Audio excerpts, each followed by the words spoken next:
우리를 위해서 십자가에서 달려서 고통받기 전에 채찍을 맞아야 하는 그 아픔, 들리는 그 십자가를 위해서 떨어지는 핏방울, 그 우리의 죄 때문인 것을 여러분들이 늘 인지하면서 살아야 그 은혜 때문에 내가 주님을 섬기는 종으로서의 각오가 되어지지 않을까 생각이 듭니다.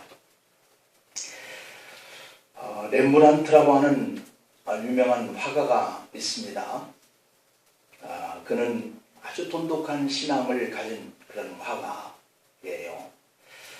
여러분들이 인터넷을 할 줄 아는 사람은 이 렘브란트를 치면 그가 그린 그 화폭의 모든 그림들이 쭉 올라와요. 정말 대단한 그런 명작들 있죠. 이 렘브란트는 네덜란드 사람인데 1600년에서 태어나서 1669년까지 살았던 분인데 63세 짧은 인생의 생애를 마감하면서 그렸던 그 그림이 자기 자신의 그 생애를 투사해서 그린, 다시 말하면 자화상인 거예요. 그런 그림을 60여 점, 그리고 그가 평생에 그렸던 그림이 우리 한 200여 점이나 되는 그러한 많은 명작을 남기고 간 분인데요. 이 렘브란트라고 하는 분은 자기 자신의 내면 속에 담겨져 있는 이 생각들, 이 마음들, 이런 것들을 성경 속에 담겨져 있는 메시지 속에 나와 있는 악한 자들의 모습들을 다 자기의 자화상의 모습으로 그 그림 속에 투사를 해서 그려놓은 그런 작품들이 많다는 것이죠. 그래서 성경에 나오는 장면을 많이 그렸고 그 중에 십자가에 관한 작품들이 참 많이 남겨져 있는데요. 이 가운데 십자가를 세우다 라고 하는 그 그림에는 투구를 쓰고 십자가를 세우는 로마 병정들 그 사이에 이상하게도 베레모를 쓴 한 남자가 함께 예수님이 십자가에 못 박힌 그 십자가를 세우는 그런 모습을 그려놓았어요. 참 안 어울리는 그러한 복장을 입고 그 로마 군병들이 십자가를 세우는 그 그림 사이에 자기 자신의 베르모를 쓴 렘브란트의 모습을 그려놨다라고 하는 것이죠. 이 렘브란트는 자기 자신이 바로 그 십자가 처형의 현장에 있다라고 하는 것을 표현하고자 하는 것이죠. 그 현장에 서 있는 정도가 아니라 아예 자기 자신이 로마 병정들이 되어서 로마 병정들과 함께 예수님을 십자가에 매어다는 그러한 표현을 그림에다 그려놓은 거예요. 그 그림에서 화가 렘브란트는 바로 내 자신이 예수님을 십자가에 매단 병정이요, 예수님을 십자가에 못 박인 그러한 죄인이다 라고 하는 고백을 그 화폭에 담아놓은 거예요.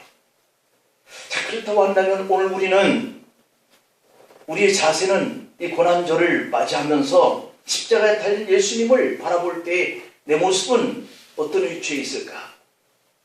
중요한 것은 바로 그 십자가의 현장 속에 내 자신도 서 있다 라고 하는 이 사실을 느껴져야 한다고 하는 것이죠. 예수님을 십자가에 못 박으라, 예수님을 십자가에 못 박으라 라고 외친 이런 군중들 중에 나도 거기에 껴있어서 예수님을 십자가에 못 박을 때 조롱하던 그 사람이 바로 나였고, 예수님을 십자가에 못 박던 그 로마 병정이 바로 나 자신이었다라고 하는 이런 사실을 느껴야 한다는 것이죠. 찬송가 147장의 가사를 보면 거기 너 있었는가 그때에 하고 물을 때 네, 제가 바로 거기에 있었습니다. 예수님을 십자가에 못 박을 때 거기 병정이 있었고 예수님이 십자가에 달리실 때 거기 저도 있었습니다 라고 고백할 수 있는 그래야 그 고난에 내가 동참하는 자가 될 수 있는 삶을 우리가 살아갈 수 있는 것이죠. 예수님이 십자가상에서 고통으로 울부짖을 때 거기 고통을 즐기는 무리들 중에 내가 함께 있었다 라고 고백할 수 있는 그런 마음이어야 한다는 것이죠. 오늘 본문은 제자들을 주시고 세 번째 동일한 그러한 말씀으로 기도한 후에 다시 제자들에게 와서 보니까 자고 있는 거예요. 그들을 바라보시고 주님은 이제는 자고 쉬라. 인자가 죄인의 손에 팔리는 때가 왔으니 일어나라 함께 가자 라고 하시는 그런 내용이에요. 주님의 고민을 이 본문 속에서 단번에 우리가 전달될 수 있는 그런 대목이죠. 사실 오늘은 사순절을 맺는 마지막 고난주간을 보내고 있는 종료주일이자 그리고 한 주간에는 우리가 고난주간이라 이렇게 시작하는 날이죠. 주일인 오늘 자체는 종료주일이죠. 그러나 예수님이 십자가에서 달리기 위해서 이 나귀 새끼를 타고 예루살렘에 들어가시는 날의 첫날 아래 고난의 시작 날이죠. 이때 예수님을 열렬히 환영합니다. 무리들이 호산나 호산나 이제 우리를 구하소서 라고 외칩니다. 자신들에게 로마의 통치로부터 구원해 주실 분이라고 인정을 하면서 대대적으로 환호한 날이 바로 오늘이죠. 그러나 예수님이 생각하시는 그들의 구원은 로마로부터의 구원이 아니라 사단 마귀의 결박으로부터 구원하시는 그러한 일이고 십자가를 지시기 위한 그러한 일로 들어가는 그런 날이죠. 이런 일이 있으리라 라고 하는 이 말씀은 지금까지 제자들에게 말씀하셨던 것이었죠. 변화산에 오르시기 전에 예수님은 제자들에게 누가복음의 9장 22절 말씀을 통해서 인자가 많은 고난을 받고 장로들과 대제사장들과 서기관들에게 버림받아서 죽임을 당하고 제3일에 살아나야 하리라. 처음으로 자기 자신이 이 땅에 오신 목적을 말씀한 대목이죠. 그리고 바로 이 고난과 죽으심 그리고 부활의 일을 위해서 자신을 거부하고 죽이고자 하는 모든 반대하는 이 사람들의 중심에 서시기 위해서 예루살렘에 오르신 거예요. 오늘 본장의 의미와 같은 누가복음 26장의 39절 말씀을 보면 조금 나아가서 얼굴을 땅에 대시고 엎드려 기도하여 이르시되 내 아버지여 만일 할만하시거든 이 잔을 내게서 지나가게 하옵소서. 그러나 나의 원대로 마옵시고 아버지의 원대로 하옵소서 라고 이렇게 기도하고 있어요. 오늘 이렇게 세 번을 반복하고 기도하고 있는 본문의 내용을 보면 피곤해서 잠에 떨어진 제자들을 향하여서 주님이 하신 그 말씀이 오늘 본문 마태복음 26장의 46절에서 일어나라 함께 가자 보라 나를 파는 자가 가까이 왔느니라 라고 이렇게 말씀합니다. 이 말씀을 보면 일어나라 그리고 함께 가자 그리고 파는 자가 가까이 오는 것을 보라 이렇게 말씀하는 단어들을 우리가 볼 수 있습니다. 오늘 우리가 생각할 교훈은 바로 이 세 단어에 초점을 맞추려고 그래요. 그 첫 번째 단어는 이제 일어나라 라고 하는 단어예요. 겟세마네 동산에 함께 간 제자들 베드로 그리고 야고보 요한 이들이 예수님의 마음속에 고민을 알고 함께 기도하기를 원한 주님의 모습이죠.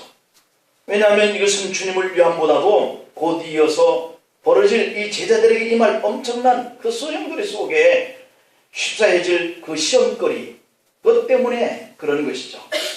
사실 그들은 피곤한 탓도 있었지만 이후로 그들에게 다가올 그 일들이 무슨 일일까 이것을 알지 못했기 때문에 그런 것이죠. 우리도 사실 환난이 고통이 다가오기 전에 많은 증후군들이 있어요.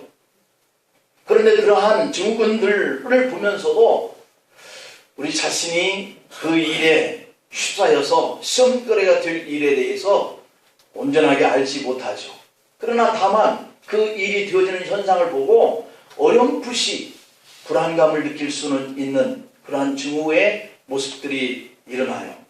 그러나 그 증후군들을 보면서 우리가 그냥 귀찮게 여기거나 설마 나에게 이러한 일들이 일어날까 하는 이런 합리적인 생각, 이것들로 인해서 사전에 그 일에 시험을 당해야 할 그런 사전 증오에 대해서 우리가 감각이 무뎌지고 혹은 무시해버리고 이렇게 살아가고 있어요.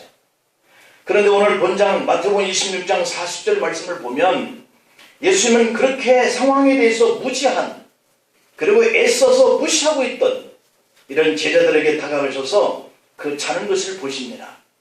그러면서 그들에게 한 말이 너희가 나와 함께 1시 동안도 깨어 있을 수 없었더냐? 라고 이렇게 물어요.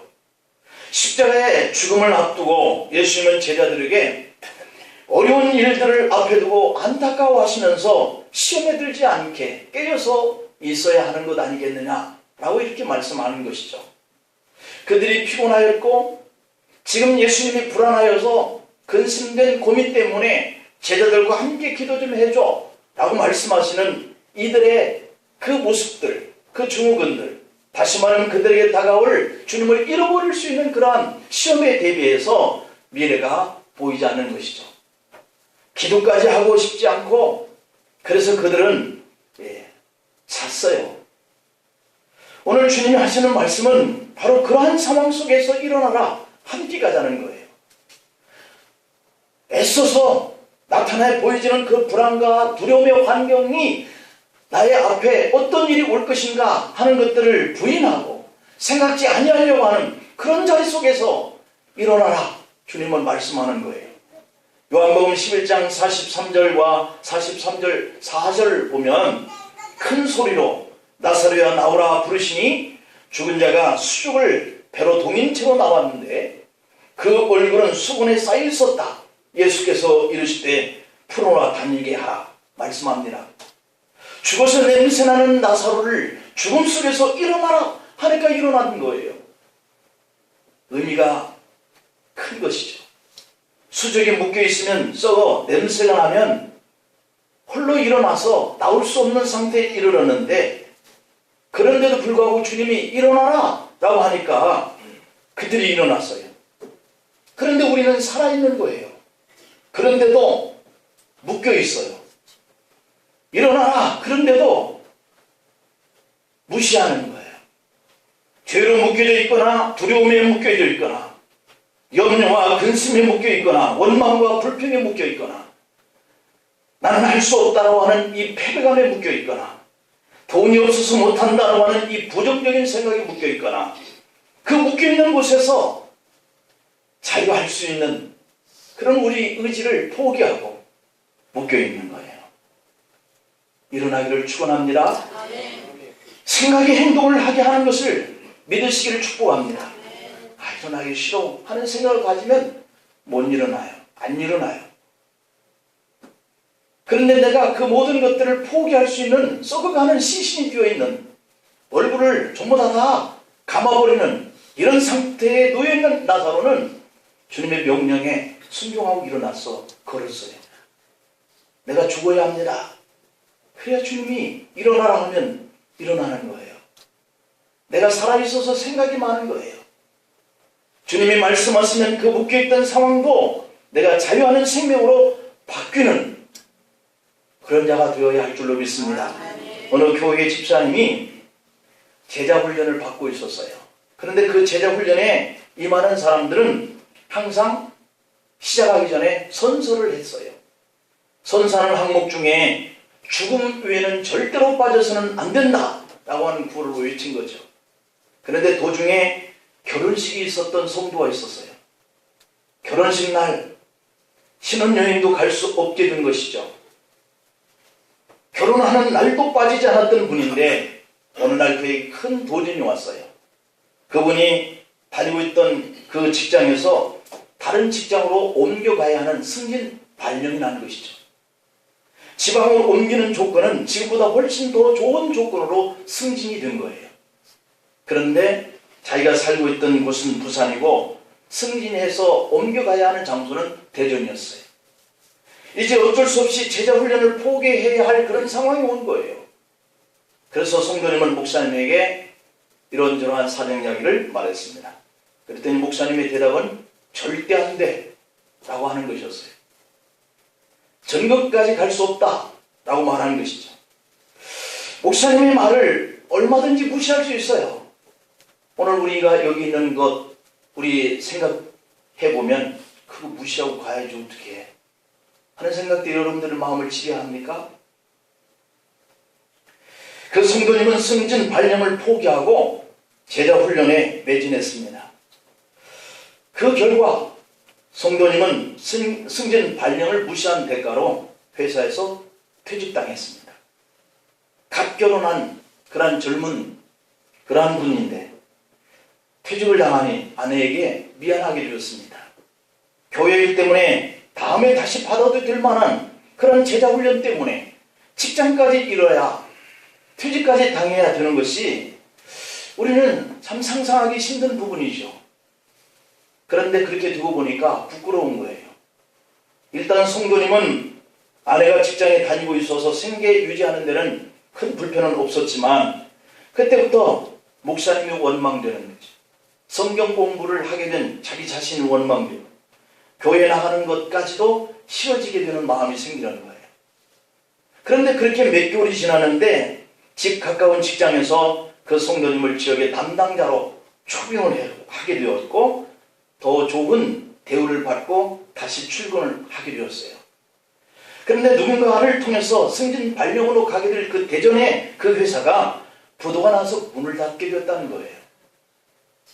몇 개월 동안에 가슴 앓으려 하고 그 고통 속에서 교회도 싫어지고 목사도 미워지고 자기가 한 이 행동이 부끄럽게 여겨졌던 자기 자신이었는데 정작 몇 개월 후에 그런 일이 완전히 바뀌어진 사실의 결과를 만난 것이죠.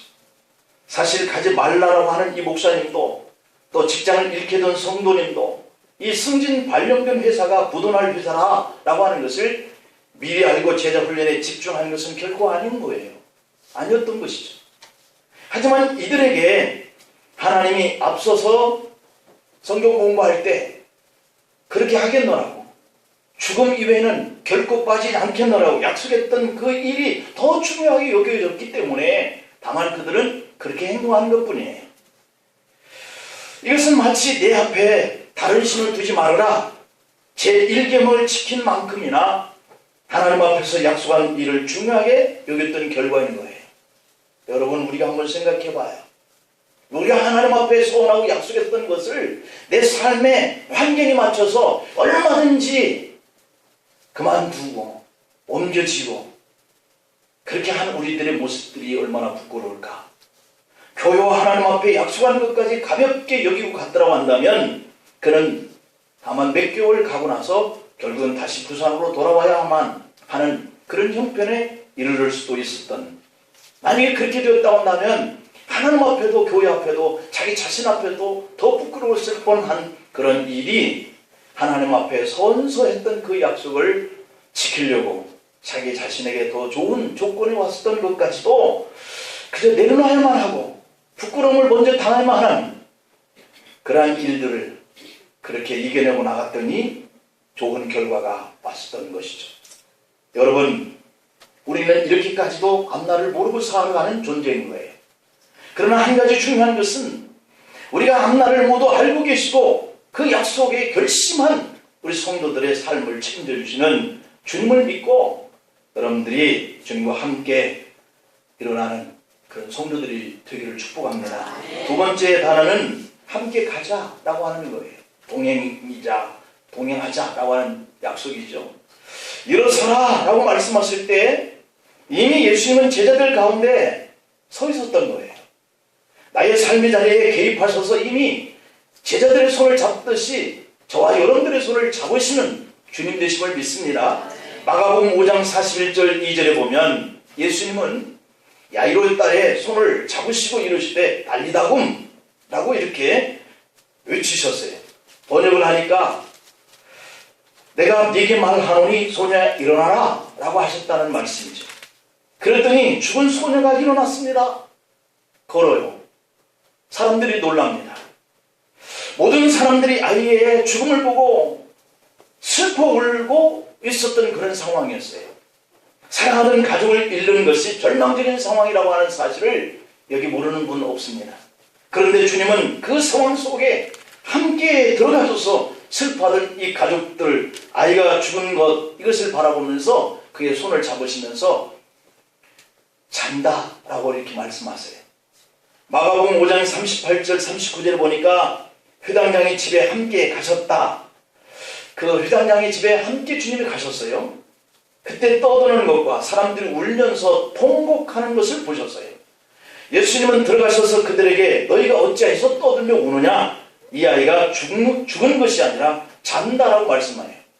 당연히 마가복음 5장 40절을 보면 예수님이 선포하신 그 말씀을 듣고 떠들고 울던 그 사람들이 비웃었더라 라고 말씀해요. 사람들은 하나님의 말씀에 믿어지지 않으니 비웃는 거예요. 하나님 앞에 선서한 것을 우습게 여기지 아니하였더니 어렵게 될 일을 막아주시고 잠시 고난은 당하지만 더 좋은 결과를 가져온 것을 믿으시길 바랍니다. 여기서 중요한 것은 말씀대로 따랐을 때 주님이 나와 동행해 주실 것이다. 그러나 더 안 좋은 결과가 올 수도 있다고 하는 생각을 우리가 가져요. 그래서 사람들은 갈등하는 거예요. 내가 눈앞에 보이지는 이 좋은 결과를 내가 지금 내려놓을 때 과연 이 뒤의 결과가 어찌 올까 하는 것 때문에 우리가 갈등해요. 하나님의 말씀에 약속이 있지만 우리는 보이지는 이 환경과 현실 앞에 늘 주저주저하는 거죠. 그래서 내가 옳다 생각하는 것을 하나님의 약속을 어기면서도 행동하는 것이죠. 그러나 여러분, 분명히 신실하신 하나님이시다, 약속의 하나님이시다 라고 하는 것을 믿으시길 바랍니다. 그렇게 실천하는 거예요.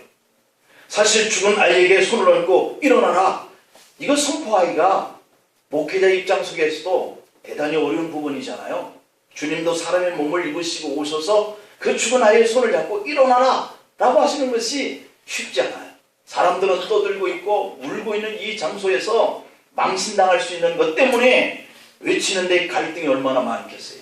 그럼에도 불구하고 주님이 죽은 아이의 손을 잡고 일어나라, 달리라고 외친 거예요. 그리고 그 뒤에는 하나님께 맡긴 거예요. 달리다금 죽음의 자리 속에서 일어나라 선포하는 것이죠.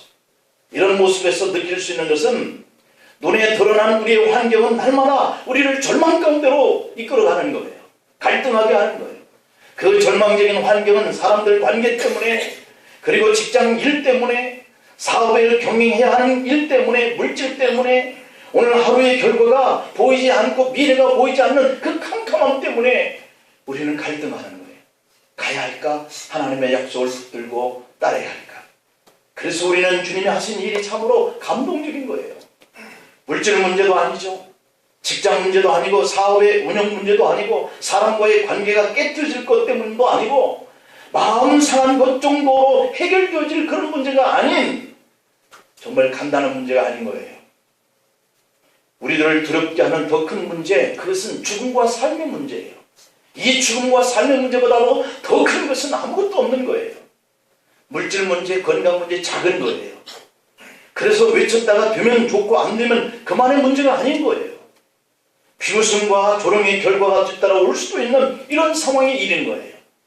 그런데도 불구하고 죽은 아이의 싸늘한 손을 잡으셨어요. 그리고 일어나라 외치신 거예요. 사실 죽은 시체를 만지는 것은 그 당시에 율법을 어기는 거예요. 부정한 일이기 때문이죠. 그러나 주님은 이 일이 생명을 살리는 일이었기 때문에 부정한 시신을 만지는 것을 두려워하지 않았어요. 때로는 하나님이 기뻐하시는 일에는 나에게 돌아올 부담을 안고서라도 해야 할 때가 있는 것을 믿으시길 축복합니다.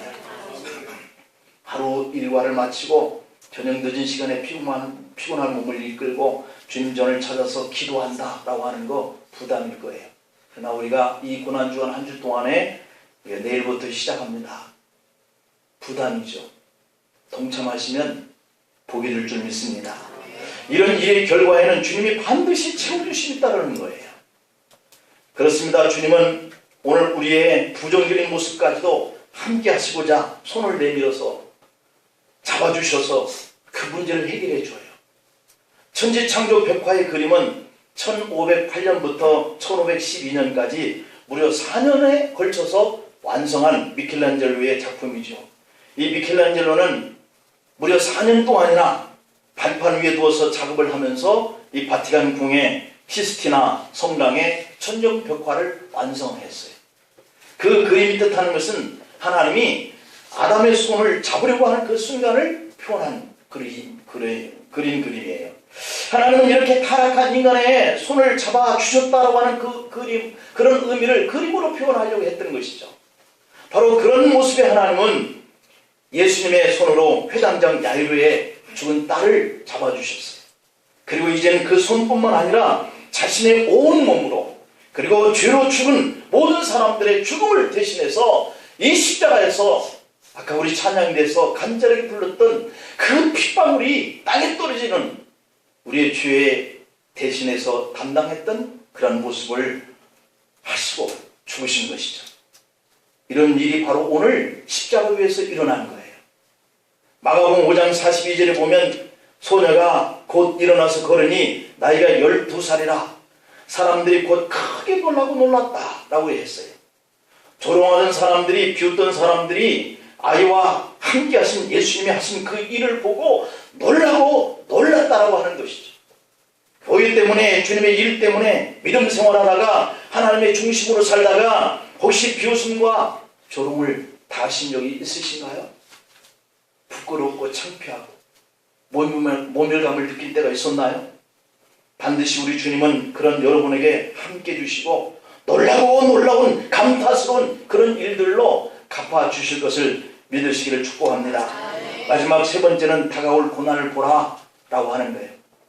피곤하고 기도하지 못하고 앞이 캄캄하여서 앞뒤를 내다보지도 못하고 그랬던 제자들에게 일어나라 이렇게 말씀하시고, 그리고 두 번째로 함께 가자 동행을 약속하시고, 그와 동시에 당신을 팔려고 잡으러 오는 이 사람들을 보라 그렇게 말씀해요. 팔려고 오는 그 사람들에 의해서 예수님이 붙들리는 이 장면은 고난을 의미하는 거지. 마태복음 26장 46절에 보니까 일어나라 함께 가자 보라 나를 파는 자가 가까이 왔다 이렇게 얘기해요. 이들이 주님과 함께 감당해야 할 일들은 삶과 죽음의 경계를 넘어서는 고난의 일들을 말씀하고 있어요. 결국은 죽음이 그들을 기다리고 있었죠. 여기에 기독교 신앙에 보물이 숨겨져 있어요. 예수 그리스도를 믿음으로 구원을 받을 사람들은 보라 고난이 기다리고 있다 라고 하는 메시지예요. 결국 그 고난을 우리가 피할 수 없는 것이에요. 그런 의미죠. 고린도후서 4장 7절에 보면 우리가 이 보배를 질그릇에 가졌으니 이는 심히 큰 능력은 하나님께 있고 우리에게는 있지 아니함을 알게 하려 함이라. 그리고 고린도후서 4장 8절 9절에 보면 우리가 사방으로 우겨쌈을 당하여도 쌓이지 아니하고 답답한 일을 당하여도 낙심하지 아니하며 박해를 받아도 버림받지 아니하며 거꾸로 틀림을 당하여도 부끄러워 망하지 않는다 이렇게 외치고 있는데요. 제자들에게 일어나라 함께 가자 말씀하신 이 예수님의 그 약속하심을 믿고 우리가 어떤 고난 속에서도 일어나야 할 줄로 믿습니다. 그래서 고난 속에서도 일하는 그 승리의 비결은 사도 바울이 고린도서 4장 10절을 통해서 이렇게 가르쳐요. 우리가 항상 예수의 죽음을 몸에 짊어지면 예수의 생명이 또한 우리 몸에 나타나게 하려 하십니다.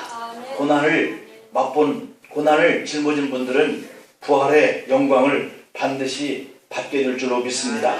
죽음의 고난이 다가오는 것을 보라 라고 하신 예수님의 상황은 바로 우리의 죽음의 고난을 요구하고 있는 상황이에요. 오늘 우리가 어떤 상황 속에서도 주님을 의지하면 그리고 일어나면 주님은 우리에게 손 내밀어서 잡아주실 줄 믿습니다.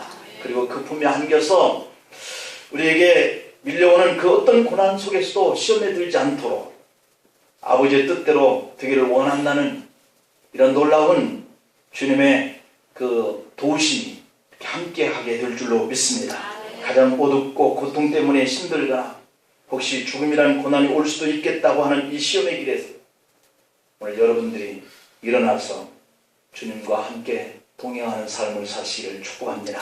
기도하시겠습니다. 아버지 하나님, 우리가 매여 있는 곳 속에서 잠자고 기도하지 못하고 주의 뜻대로 살지 못했던, 그래서 매여 있었던 세상의 환경 속에서 일어나게 하옵소서. 그곳이 고난의 길이라 할지라도, 그곳이 나를 파는 자를 통해서 죽음이 기다리고 있는 길이라 할지라도, 우리를 위해서 십자가에서 물과 피를 다 쏟으신 주님의 은혜 때문에 사는 자라고 고백하는 우리의 신앙인이라고 하면 함께 갈 수 있는 결단이 있게 하여 주옵소서. 그래서 우리가 고난에 동참했다가 주님께서 부활하신 그 영광에까지 참여는 복된 삶이 되게 하옵소서. 예수님의 이름으로 기도하옵나이다. 아멘.